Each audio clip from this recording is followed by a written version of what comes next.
हरे कृष्णा। ओम नमः शिवाय। प्रिय भक्तों, आप सबका हमारे YouTube चैनल में बहुत बहुत स्वागत है। आज मैं आपको चैत्र माह में सुनी जाने वाली अत्यंत कल्याणकारी देवी भागवत महापुराण के 29वें अध्याय की कथा का श्रवण कराने जा रही हूँ। आप सभी इसे बड़ी श्रद्धा तथा प्रसन्न चित्त मन से सुनिएगा। और यदि आपको यह कथा पसंद आए तो चैनल को लाइक, शेयर तथा सब्सक्राइब अवश्य कीजिएगा तथा कमेंट्स में जय माता दी अवश्य लिखिएगा। कथा अनुसार इस अध्याय में शिव पार्वती का एकांत विहार है। पृथ्वी देवी का गौरूप धारण कर देवताओं के साथ ब्रह्मा जी के पास जाना, ब्रह्मा जी का उन्हें आश्वस्त करना और कुमार कार्तिकेय के प्रादुर्भाव होने की बात बताने का वर्णन है। श्री महादेव जी बोले, मुने, पार्वती को प्राप्त करने के उद्देश्य से की गई तपस्या के क्लेश का दिन रात स्मरण करके महादेव जी उन पार्वती के प्रेमासक्त हो गए। भगवती के वचन को सुनने में ही अपने कानों को निरंतर नियुक्त कर दिया था। आंखें उनके रूप दर्शन में समर्पित थी। उनके मन को प्रसन्न करने के लिए उनके चित्त की सारी चेष्टाएं निरंतर नियोज्य थी। इस प्रकार पार्वती में प्रेमासक्त भगवान ने उनमें प्रीति उत्पन्न की। एक समय की बात है, महेश्वर ने वन से पुष्प लाकर एक सुंदर माला बनाई और उसे कपूर तथा अगरू से विलेपित करके पार्वती के गले में डाल दी। पुनः प्रेम पूर्वक भगवान महादेव ने पुत्र प्राप्ति की कामना से पार्वती के प्रति अपने मन में आदर पूर्वक सहधर्मिता की भावना धारण की। भगवान शिव ने नंदी से कहा, तुम सभी प्रमथ गणों के साथ पुर की इस प्रकार रखवाली करो कि मेरी आज्ञा के बिना यहाँ कोई भी प्राणी ना आ सके, चाहे वह कोई देवता हो अथवा देववंद ही क्यों न हो।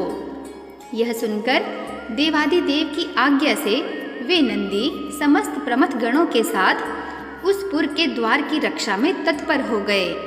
तदनंतर भगवान शिव पार्वती के साथ दीर्घ काल तक विहार करते रहे। उस समय स्नेहयुक्त मन वाले शिव को प्रेम के आनंद में निमग्न रहने के कारण ना तो दिन अथवा रात का भान ही रहा और ना शांति ही मिली। मुनिश्रेष्ठ, उनके पैर के प्रहार से पीड़ित हुई पृथ्वी गाय का रूप धारण करके सूर्य के पास गई और आंखों में आंसू भरकर रोते हुए उसने महेश के पाद प्रहार से उत्पन्न हुए अपने प्रति किए गए उपद्रव के विषय में सूर्य से इस प्रकार निवेदन किया। दिवाकर, जगत के स्वामी भगवान शिव हिमालय के शिखर पर पार्वती के साथ दीर्घ काल से लीला विहार में स्थित हैं। शिव तथा शक्ति के भार से दिन रात व्यथित मैं अब उसे सहन करने में असमर्थ हूँ। अतः आप मेरे कष्ट के निवारणार्थ शीघ्र ही कोई उपाय बताइए।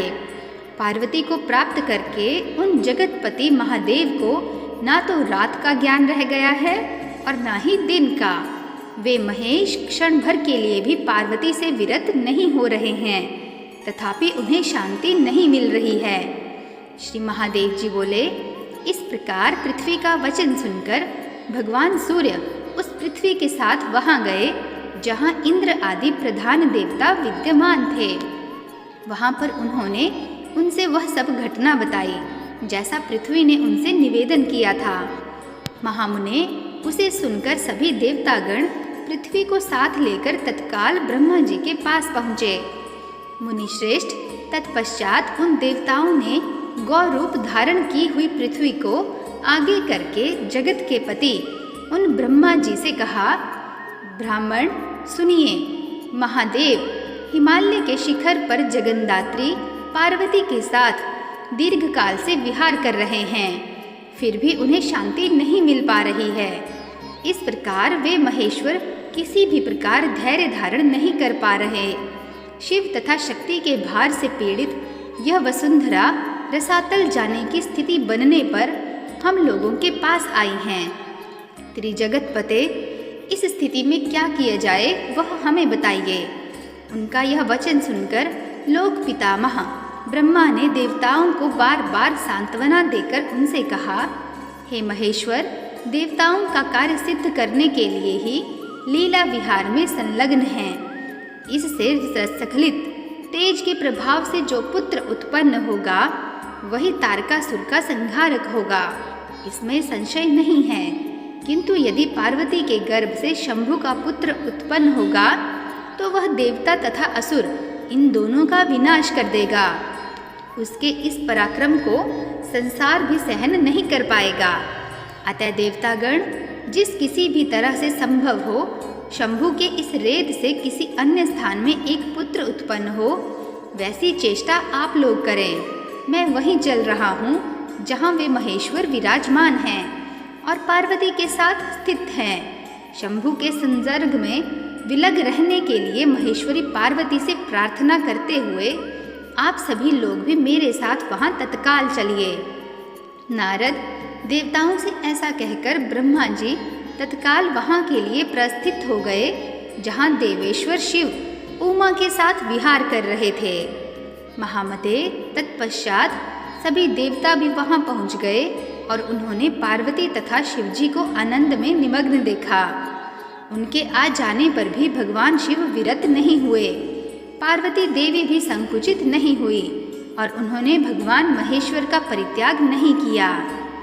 इस प्रकार श्री महाभागवत महापुराण के अंतर्गत श्री महादेव नारद संवाद में श्री शिव पार्वती विहार वर्णन नामक 29वां अध्याय पूर्ण हुआ। तो प्रिय भक्तों, आप सब भी प्रेम से बोलिए हर हर महादेव, जय माता दी। मिलते हैं नेक्स्ट वीडियो में, तब तक के लिए जय श्री कृष्णा, नमस्कार।